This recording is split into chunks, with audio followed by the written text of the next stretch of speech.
Boozed and Confused is a comedy and weird topic podcast. Adult language may be used, probably by me. While our episode topics may be educational in nature, we are not responsible if your children start dropping the F-bomb to their kindergarten class. Listener discretion is advised.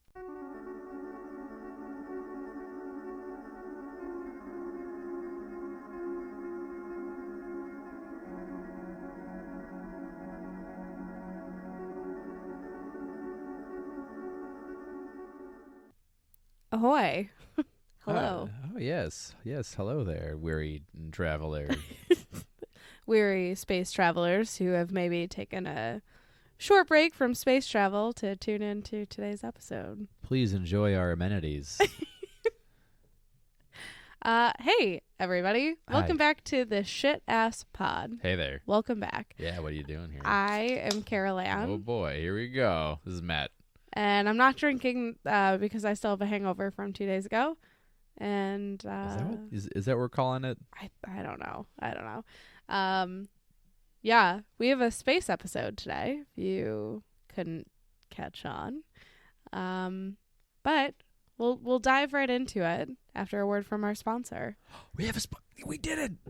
We did it. The sponsor is actually the cat that's sitting in my lap that refuses to move. So maybe my audio sounds different because I'm sitting at the mic at a different angle because you can't make the cat leave. Yeah, it still sounds crap, so don't worry. I'm not a monster. It still sounds crap.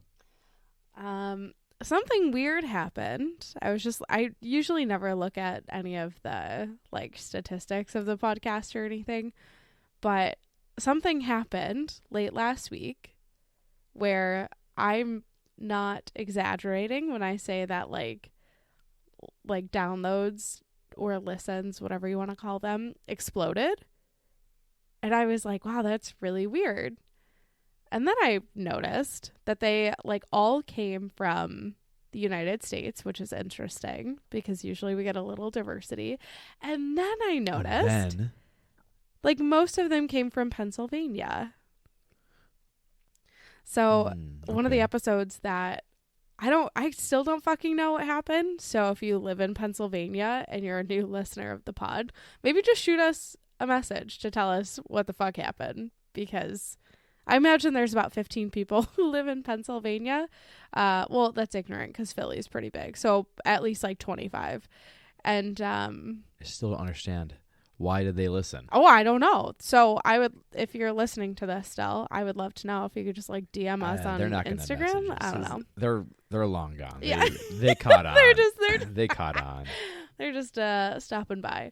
But one of the episodes that was blowing up was the Ohio train derailment episode. So I wonder if because Ohio and Pennsylvania are right next to each other, I don't know if something happened there. But yeah. Interesting. Wow. So, yeah, that was just my little fun fact for today. If you live in Pennsylvania, why? And if you listen to this podcast, also why? But let's just go through the housekeeping. Real fast. Let's go. We're on all your favorite social media, Facebook, Instagram, YouTube, Twitter for now. My Twitter has been all fucked up the last week or two. Maybe it's because they just fired a couple hundred more engineers or whoever else was left. No idea. But yeah, if you want to reach out to us, you could DM us on any of those platforms. And if social media is not really your thing, you can send us an email at boozedandconfusedpodcast@gmail.com, and we will return your email within 5 to 7 business weeks. Oh, yeah. So. There you go. You got me there for a second. Yeah, there we go. The next one is if you like this shit pod, you live in Pennsylvania and you're tuning back in because you just can't get enough, and you want to support us, the best way that you could do that is by leaving us a review and or subscribing or following, literally anything on any of the places where you can get your podcast, because we're on just about everything now. Pretty much. So, and if you do any of that and you take a screenshot and you send it to us, we'll send you some stickers in the mail for free. And I got confirmation. Everybody's all caught up. So it does get there. Just takes a minute. Yeah. Patience. It's like when you would eat 8 boxes of cereal and you'd save the tops, and then you get a basketball from like Yeah. the cereal company. Yeah. General Mills out there, really just sitting on a warehouse of like kids' toys. Look, I remember getting a U.S. Dream Team size 3 basketball. That's amazing. Getting it on the hottest day of the year. Yeah. And like begging my mom, like, can I just go outside for like 5 minutes? I just got this brand new basketball. I gotta use it. Yeah. Were you allowed to? Or yeah. no? Good. I recall balling out for about 5 minutes. Yeah. But the then hottest day of the year was like, no, it was like 99 degrees. It wasn't even that hot. Oh, yeah. All right. Well, the last one is, what are you drinking? Oh, I am enjoying a Voodoo Ranger Imperial IPA. From the Voodoo From Ranger. the New Belgium pack. New Belgium from pack. Costco. Yeah. They got the fun skeleton mascot. He's fun. Yeah. I do enjoy those beers quite a lot. And this one he's wearing like a, I don't know what you call that hat with the flaps. Oh, I don't know. And like aviators and earmuffs, and he's got like a, he has like the bomber look. Mm-hmm. Yeah, I like it. Imperial IPA. Great. Yeah. As I mentioned, I'm not drinking because I indulged too much on Too hot many dogs times. and beers this weekend, and my body is still recovering. So there's that. It's not used to enjoying itself. All right, let's get into it. Today's episode. Shout out to Kara, who brought this to my attention because I had never fucking heard of this until maybe like 2 weeks ago, which is kind of surprising, but I also feel like there's so many space conspiracies that maybe it's not too surprising, but... No, I mean, usually I'm all over space theories and space conspiracies.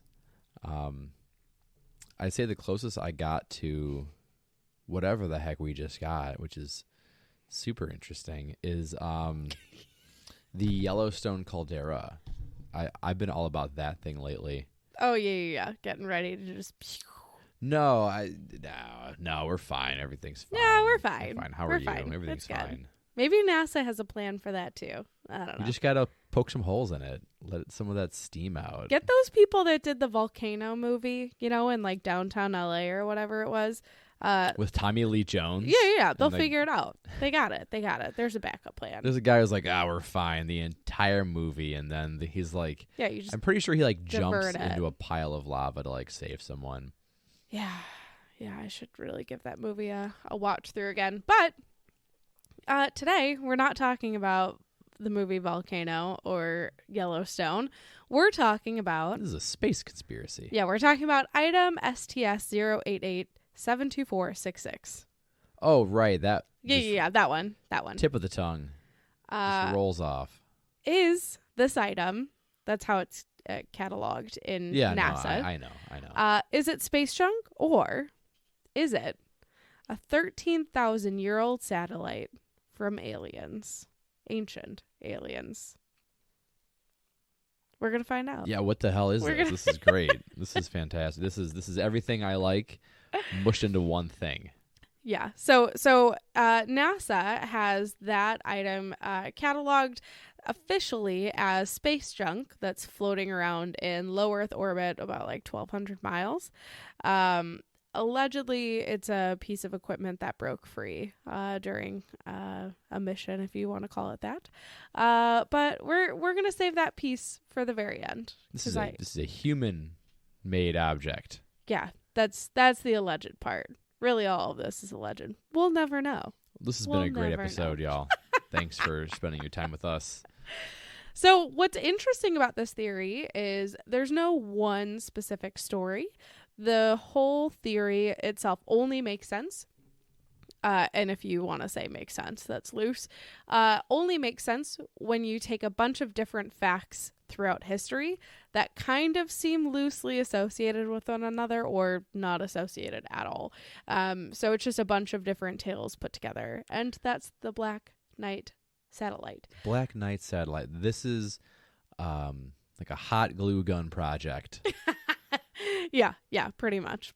Yeah, this is It kind of feels like the equivalent of when it's 9 p.m. the night before you have a presentation for school the next day and you have to ask your mom to go buy you a poster board at Walgreens because you forgot. That's kind of what this feels like. Yeah, okay. Yeah. Okay, Yeah. so to start this off, we have to go way back. Not 13,000 years back. 13,000 years. Oh. A little bit earlier in our history, or more recent in our history. It starts with Nikola Tesla, like all things do. What's up, Tesla? So Nikola Tesla receives radio signals from space during his 1899 radio experiments in Colorado Springs. He believed that it was Martians attempting to communicate with humans through numbers because that's a universal language, just like Mean Girls taught us. Math knows no language barriers because it's just numbers.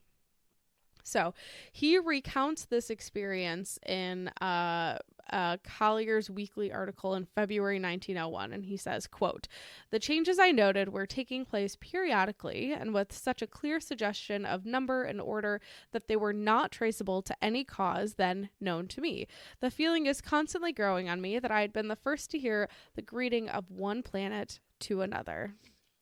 That's so cool. Like, you think there's this theory that, like, you know, where are all the aliens if they are out there?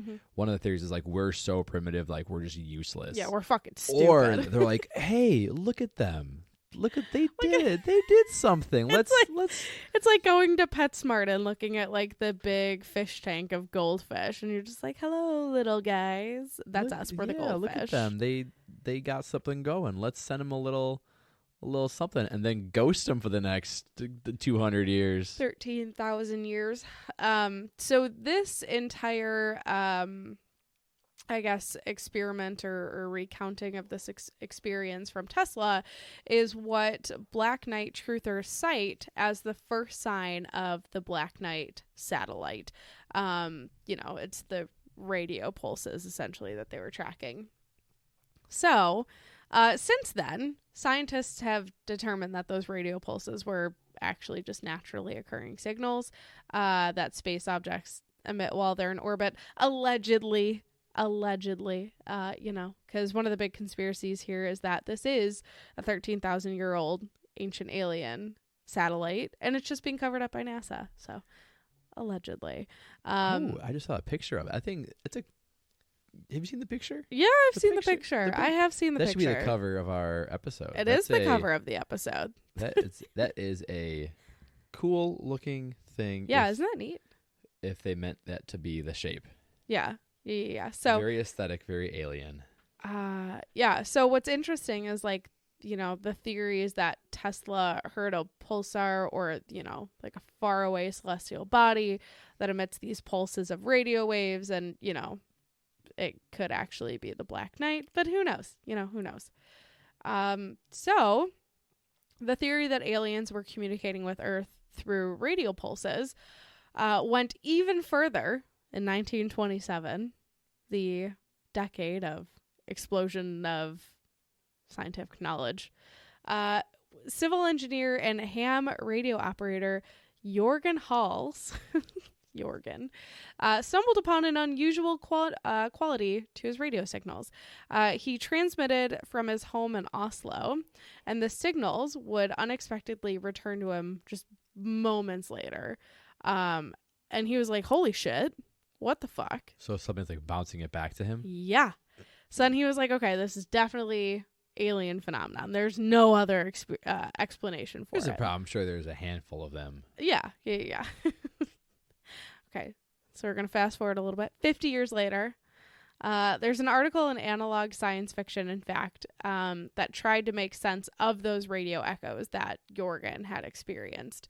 The author is a person named Duncan Lunan, said that a 13,000-year-old object orbiting the moon could have led to the long-delayed echoes. That 13,000 figure, you know, kind of comes from some calculations about the positioning of the North Pole star Polaris. Okay. And so what's interesting to me is the people who are these like Black Knight truthers, no one has ever even seen this object up close. No one has touched it. So the way that they're able to try to put a 13,000-year-old date to it is very interesting to me. Yeah, let's hear this. This is a really cool looking thing. Yeah. But yeah, that looks about 13,000 years. Yeah. Yeah. I did an archaeology class when I was in college, and it's one of my fun party icebreakers, because it's a really fucking hard class, and it made me cry, and I thought it was going to be so much fun as a gen ed. I'm gonna be Indiana Jones. I had to work so hard to get like a B in that class. But it's really fucking hard to date things. Like really hard Tell to date me about things. it. Shut up. So anyways, this a quote here from author Duncan Lunan.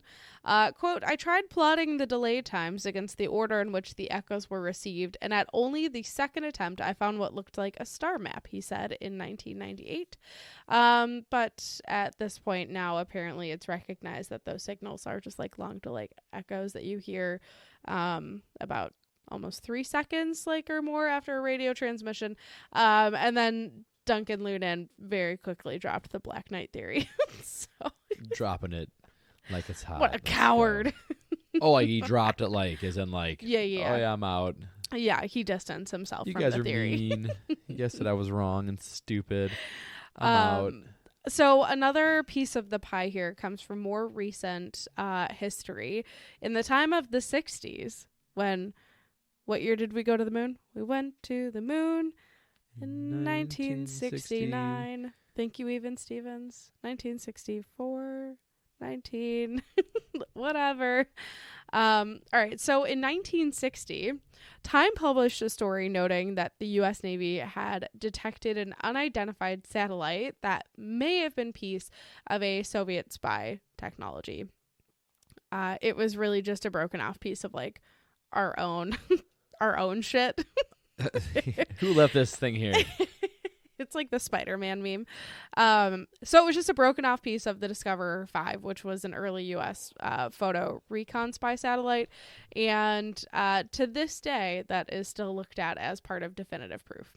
So you can kind of see from Nikola Tesla to the 30s to the 60s, all these pieces of history that seemingly have absolutely nothing to do with one another are coming together as part of this Black Knight grand theory. Yeah, satellite. So then also within the 60s, in 1963, Project Mercury astronaut Gordon Cooper supposedly reported seeing a UFO during his 15th orbit while aboard the Faith 7 spacecraft. And, since then, he's allegedly produced transcripts to the contrary, stating that he never actually saw an alien spacecraft during that mission. And again, this piece is still part of the Black Knight theory. All of these things have to come together in order for that to make sense. Okay, yeah, but another one who's backed off. Oh no, no, big NASA at it again. Big space out here bullying. Say, this, is someone stopping them from thinking these things? Yeah, is from coming out and them? telling the truth. I'm throwing allegedly out a lot because I just really want this to be ancient alien technology. But I'll maybe save my thoughts for the end. And so now we're going to get a little bit more into the explanation pieces of this. So if you haven't already, you could just Google Black Knight satellite, and you'll see pictures pop up just like Matt did. It's a very large looking object. It looks solid. It looks huge, but I feel like anything zoomed in close enough will look huge. If you zoom in on an ant enough, it looks massive. And also given the fact that this is just floating out in space, there's no real scale for anything out there. So part of the reason that it may look like a large solid object is just kind of the way that it was positioned during the photograph. So not that it was positioned purposely. It was, again, just kind of floating out there. But yeah, it could just be an optical illusion based on the way that this thing was out there flying. And also given, it's 2023 and some people still were posting pictures of 2 fucking planets on Facebook last week, being like, what are these 2 bright orbs in the sky hovering? They're planets, you dingus. No, but they were very close to each other. Well, yeah. In view, was it like Saturn and I don't fucking know. 2 of them. Saturn and Jupiter, 2 of them that were just real close to each other. The amount of embarrassing posts from people that I saw that were like, does anyone know what the, and I'm sure people are maybe a little on edge because of all the shit that was shot down last month, but yeah. They were, not alarmingly close, but they were like very close from our perception. Yeah. Oh, God, I think I want to say Saturn was one of them. Yeah. Well, here's the cool thing. We could Google it and not look like idiots on Facebook. Yeah, I'm trying to do that big thing NASA, where I yeah. talk about it like I was like, I'm not oh, gonna yeah, like commit it's to real it. time. I'm not going to commit to it. Yeah, big NASA's just out here shutting us down. So then to counter this entire Black Knight theory, a big point of contention with it is, how does an object stay in orbit for 13,000 years? You just gotta find that golden zone of your not getting launched into space because you're not too far away, and you're not getting sucked into the atmosphere and breaking up into little pieces because you went too close. Yeah, obviously. exactly. The Aniara movie, the ship just floating around for like 5 million years. What's kind of interesting is this could even be thrown back into the conspiracy loop of, how does an object stay in orbit for 13,000 years? Anything that we have that's human-made, we know would not be able to. So it must mean that it's some kind of advanced alien technology that would allow it to stay in orbit for that long. And it's just something we don't know about yet. Not yet. And we just can't catch it. We just don't want to catch it. We don't. The big NASA's covering it up, man. Big NASA. So there's an astronaut named Jerry Ross who said that at the time these pictures were taken, the ISS was in the midst of being constructed. And so he said the U.S. team was on its way to attach like an American module to the one created by the Russians. And during part of that work, there's like all these details about different fucking parts that I don't know anything about because I'm kind of dumb. So I'm just not even going to get into those. But very long story short, during one of the spacewalks associated with the work that they were doing, one of the covers came loose from its tether and it floated away with some other items. Bye, guys. So Commander Robert Cabana, who's now an associate administrator of NASA, said, quote, "Jerry, one of the thermal covers got away from you," end quote. And the cover was just like lost for good. Once it's going, it's just going to keep going. Yeah. This is all according to Big NASA. So the runaway black object is then captured, and it's now cataloged forever by NASA.